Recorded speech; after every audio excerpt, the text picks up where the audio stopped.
What is going on, everybody? It's the Franz, and we're here for the NXT review for last night's NXT episode from May 22nd, 2019. NXT is 2 weeks away from NXT Takeover 25, the 25th ever NXT Takeover. I still cannot believe there has been 25 takeovers. And each and every one of them, okay, I can't say that. Most of them are better than the last one. We have had a couple that, I'm not going to say we've never had really a dud or a bad takeover. But it's just the fact that a lot of these takeovers just set the bar so high that the next one, it's hard for them to pass it up, and it's gonna be really hard for Takeover 25 to outdo what happened in Takeover New York. I know we have Cole versus Gargano 2, which I was hoping would not be happening until we got to Takeover Toronto, which again, Triple H had shown us what the logo for Takeover Toronto is, and it is an awesome looking logo. But I was hoping we could find a stopgap between Gargano and Cole, because I didn't want to have another match between Gargano and Cole until Gargano was dropping the title at Takeover Toronto. I'm sure they could have found somebody for a stopgap, but that didn't happen. So I don't know if Cole's going to take the title. We'll have to go over that next week.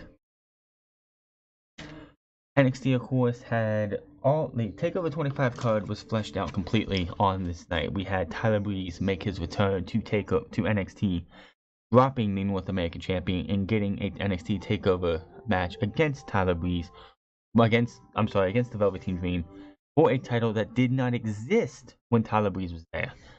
And Matt Riddle and Roderick Strong will finish out the pack, as well as the way the show started off.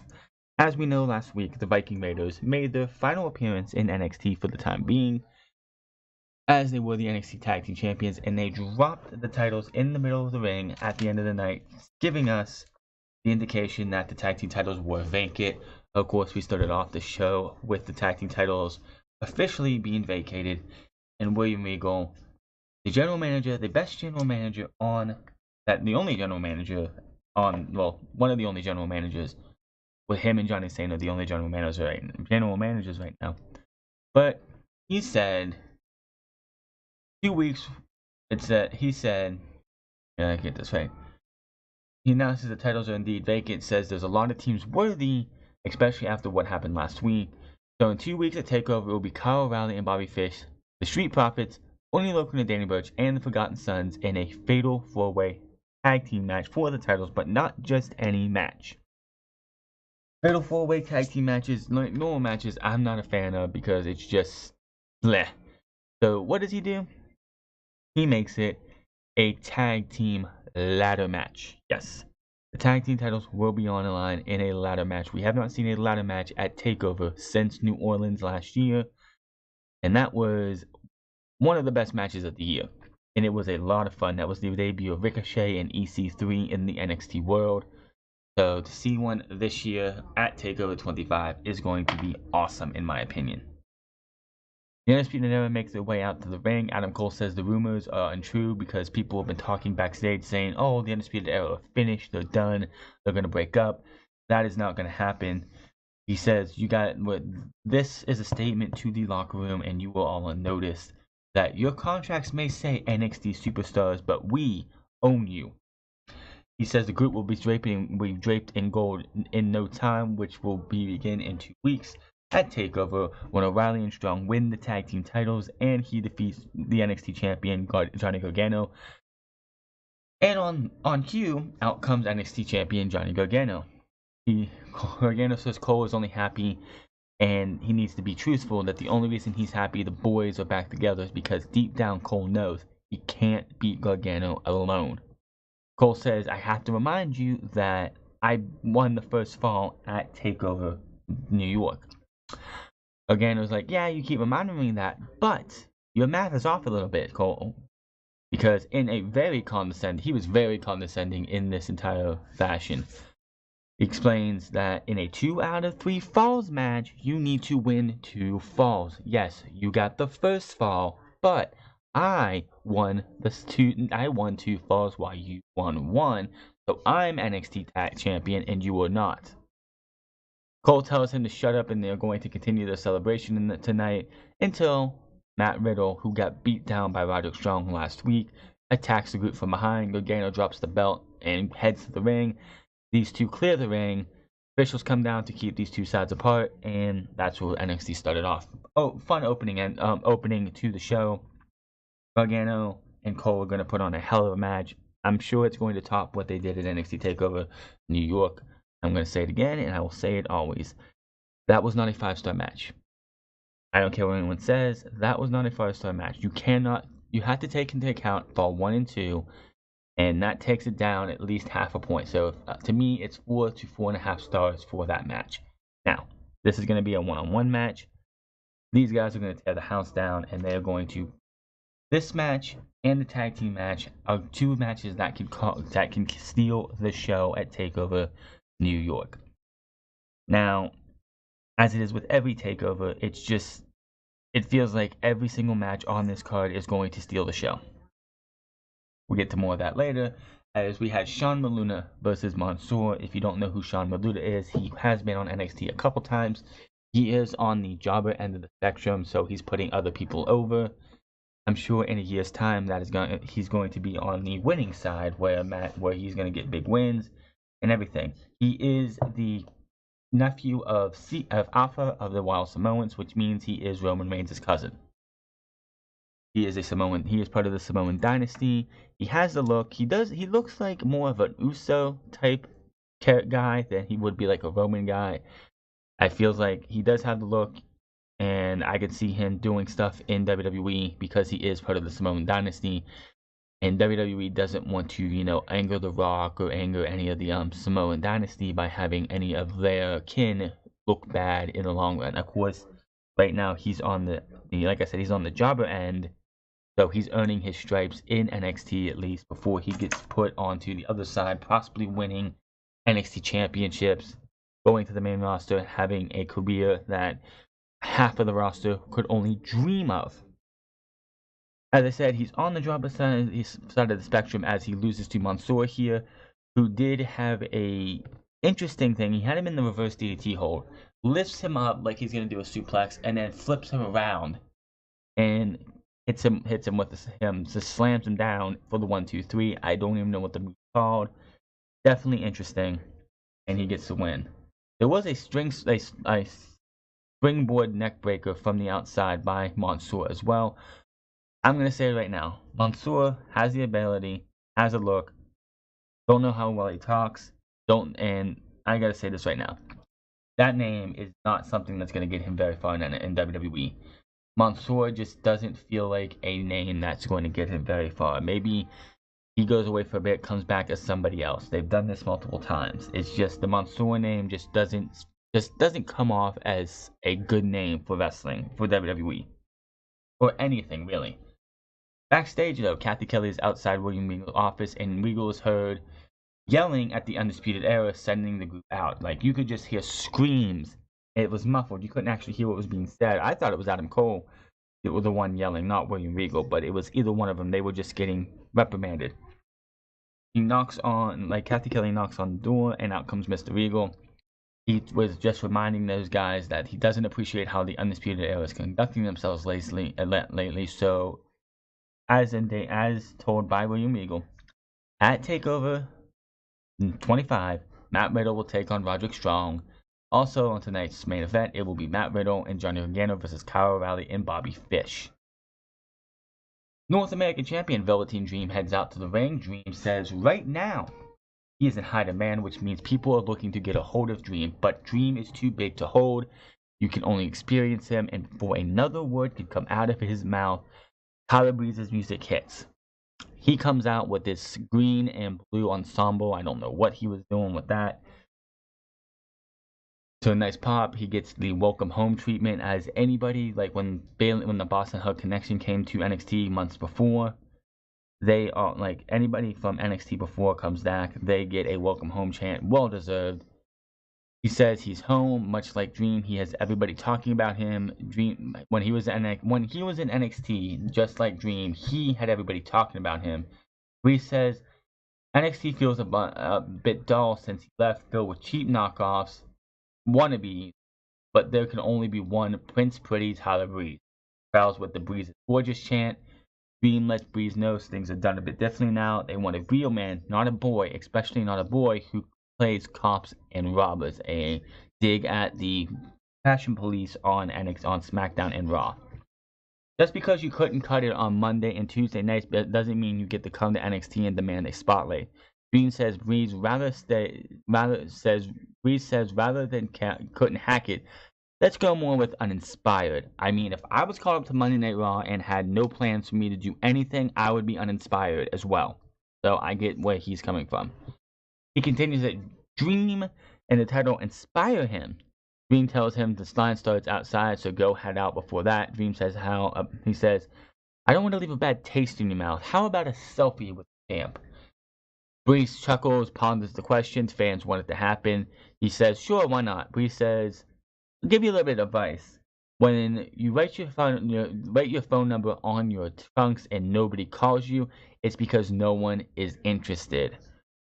Breeze looks at him like, what did you just say to me? And then next thing you know, Breeze pops Dream in the face and heads off.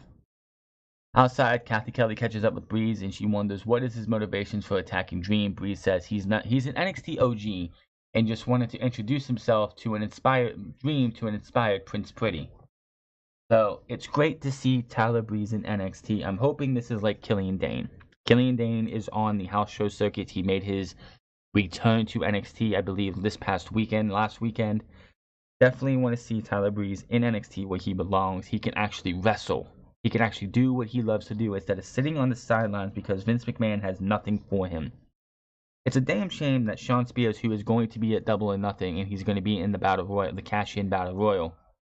The Casino Battle Royal. He wanted to go to NXT. He wanted to come back to NXT and was told a flat no. The fact that Killian Dane and Tyler Breeze are both coming back to NXT.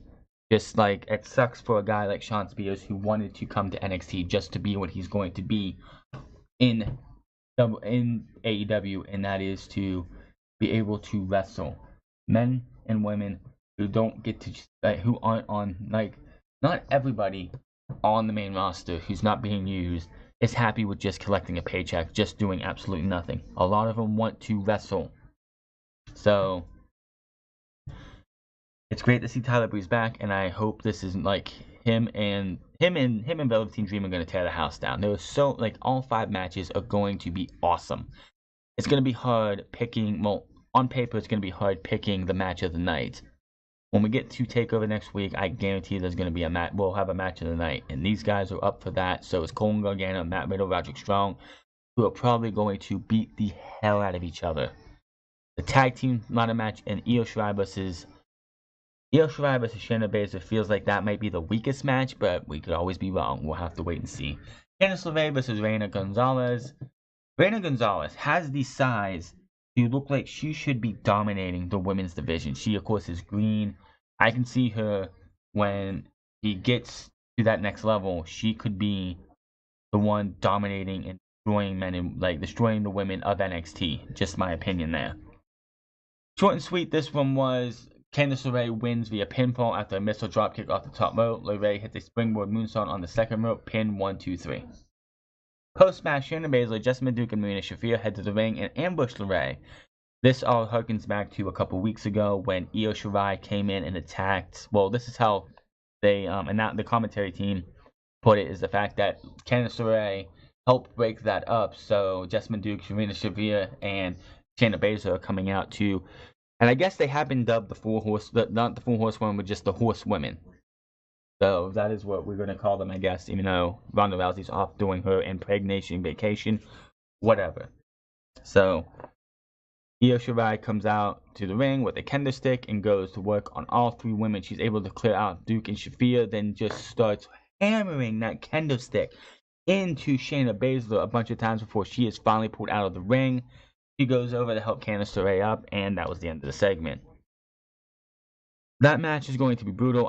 With the kendo stick being added in, I'm hoping in the next week's show we will get a confirmation of it being a hardcore match, no disqualification match. I think that would be awesome for that, to give the women a little bit more. I mean, the last time we had a hardcore type match was the last woman standing match between, I believe this last one was the last woman standing match between Nikki Cross and Asuka about 2 years ago. So I would love to see a no holds barred match between Io Shirai and Shayna Baszler. It's been getting that personal that I don't think a standard singles match would do for them.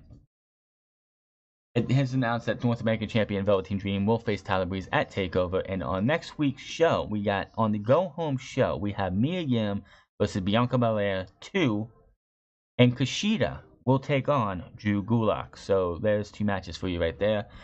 Out of the 2 matches, I'm going to say Kushida versus Drew Gulak will be the better of the 2, and most likely the main event. Lots of mat wrestling to get things going. Oh, I'm sorry. Matt Riddle, Johnny Gargano versus Bobby Fish and Kyle O'Reilly. So, Roderick Strong and Adam Cole were not at ringside for this match. Damn good match right here. Gargano and Matt Riddle put on a hell of a match with Fish and O'Reilly. Lots of mat wrestling to get things going. Multiple reverses before an eventual stalemate. They go at it in another sequence, then lands 2 in the corner near Fish, who tags in and continues to work on Gargano. Punch to the stomach, throws him down to the mat, and goes after Riddle. They had, I believe, it felt like they had half the show, half the time of the show was this match, which is great that we get those matches on NXT. I wish the main roster, what we saw on Monday, with the teams of Usos and Revival, where they got 11 minutes. I would love to see them get double that time and give us a match like this every single week on Raw. Double leg takedown, Riddle fights it off, hits a deadlift Scottish suplex. He tries for another, but Riddle's ribs are sore as he has kinesio tape on both sides from the attack last week. So apparently, Roderick Strong attacked those and weakened those. So he would be weakened for this match and will hopefully be weakened for the match at TakeOver. Riddle sent in the corner. O'Reilly tags in and hits a flying forearm in the corner. O'Reilly lands elbows and knees to Riddle's ribs. Fish back in, hits a slingshot set on Riddle, pin, 2 count. Back and forth strike between Riddle and O'Reilly, multiple counters. Riddle hits a ripcord knee strike and is able to tag in Gargano. Gargano with a kick to Fish, overhead belly to belly suplex on O'Reilly. Gargano with multiple clotheslines hits a bulldog clothesline combo on both guys, then a tornado DDT on Fish by knocking O'Reilly off O'Reilly, pin 2. O'Reilly gets a blind tag, brainbuster kick to the back of the head, combo cover, and Gargano is able to kick out. O'Reilly showing some frustration now as he tags in Fish. Riddle finally makes his way back in the ring. O'Reilly with a German suplex. Riddle powers through and drops O'Reilly. All 4 superstars are down. Riddle with the blind tag. Gargano with a kick to Fish's head. Riddle with a twisting senton lands cover, and O'Reilly breaks it up. Gargano with a kick to O'Reilly's head. Gargano with a lawn dart as Riddle knees O'Reilly in the head. Brutal looking spot. Fish and Riddle in the corner. Riddle with a powerbomb and a knee strike to the face. Cover. O'Reilly pulls Fish out of the ring. And Riddle with a penalty kick from the apron on O'Reilly. Cole comes out and Gargano with a suicide dive on Cole. And the referee goes over to try and break up Cole and Johnny Gargano. While this is happening, Strong shows up and destroys Riddle with a backbreaker on the apron after a high knee strike. Throws him back in the ring. Throws both Fish and O'Reilly back in the ring. High-low, 1, 2, 3. Kyle O'Reilly and Bobby Fish pin at Matt Riddle. And that was that. This match could not have ended clean. You had the NXT champion, 2 people going for the tag team titles, and Matt Riddle going for Roderick Strong at TakeOver. Of the 4 people who could have taken the pinfall in a dirty fashion, it had to be Matt Riddle. It just had to be. I don't like champions losing, but I don't like if a champion has to lose, clean or dirty, it has to be in a tag team match. It has to be them not taking the pinfall, and this was booked fine. Post-match, Cole and Strong jump in the ring and attack Riddle and Gargano some more. The other members of the Undisputed hold Gargano as Cole hits the last shot to the back of Gargano's head. The group taunt NXT champion and stands tall as the show closes. So, NXT with another great show, great main event. Cannot wait to see Kushida versus Drew Gulak next week. This was NXT for you guys. Hit that subscribe button, comment down below, like or dislike this video. Find me on Twitter at The France Club. Find me on twitch.tv/TheFrance08. I will see you guys Saturday for NXT for Unscripted. Double or Nothing is this weekend, but I am holding off my review till Sunday. I want to give Unscripted at least a 24-hour window to hopefully get as many views as it can. And I'm going to hold off on Double or Nothing on till Sunday, so you guys will see my review for Double or Nothing on Sunday. Until then, my name is Franz. You guys have a good one. I want to thank everybody who checked out my Raw and SmackDown reviews this week. In between the two, it was like 130, 129 views between the two. Thank you guys so much. And I'll see you guys tomorrow, on Saturday. Oh wait, I'm sorry. I did forget. I will have a Double or Nothing predictions episode going up on Friday. That is tomorrow. So tomorrow, expect Double or Nothing predictions. Until then, I'll see you guys tomorrow then.